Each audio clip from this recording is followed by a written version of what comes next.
Okay, now we're going to bring up log number 6105 by Ms. Strickland. For what purpose does the gentlelady from Washington State seek recognition? Chairman Rogers, I have an amendment at the desk. Clerk will report the amendment without objection. Let's see, let me find my stuff here. Without objection, the reading of the amendment is dispensed with. The chair now recognizes the lady for the purpose of explaining her amendment. Thank you. Promotion boards exist to identify the most qualified officers for advancement based on merit, performance, and the needs of the armed forces. Yeah, Congress 2212. has established a thoroughly rigorous promotion system that includes selection boards, service level review, certification, and civilian oversight. Before an officer's name reaches a Secretary of Defense, that officer has already been reviewed, vetted, and approved by their military department. Ms. Strickland, will you pull the microphone a little closer? I want to hear every word you got to say. Okay. Is this better? That's much better. All right. Service secretaries certify that all known adverse, reportable, and disqualifying information has been considered long before forwarding a promotion recommendation. In other words, these officers have already received the endorsement of their military service before their names are submitted to the Secretary of Defense.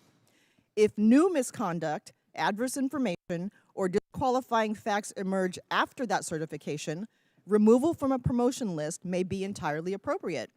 But when that occurs, Congress deserves to know what changed. The affected officer deserves to know what changed. Transparency is essential to maintaining confidence in the officer promotion system. Under normal circumstances, this amendment would not be necessary. However, Secretary Hegseth has recently removed officers from promotion lists after they successfully completed the department's established review and certification process. The Wall Street Journal wrote an article saying that 9 Air Force colonels were removed. They also wrote that 8 Navy senior officer promotions were done.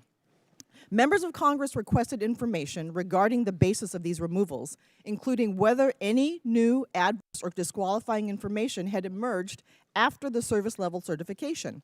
The department did not provide substantive answers to those questions. Congress cannot determine why fully vetted and qualified certified officers are being removed from promotion lists. It raises legitimate concerns about transparency, accountability, and the integrity of the personnel system. This amendment responds to those concerns. It ensures that if a promotion board recommendation is overturned after service review and certification has been completed, that decision must be made by the President of the United States. The President is a commander-in-chief. The President is the highest level of civilian authority in our constitutional system. The President is directly accountable to the American people. If a fully vetted and certified officer is going to be removed from a promotion list, that decision should be made by the official who bears ultimate constitutional responsibility for the armed forces. This amendment does not change standards. It does not alter the authority of promotion boards. It does not prevent the removal of officers. Gentlelady's time's expired. Chair, and I recognize the gentleman from California, Mr. Whitesides.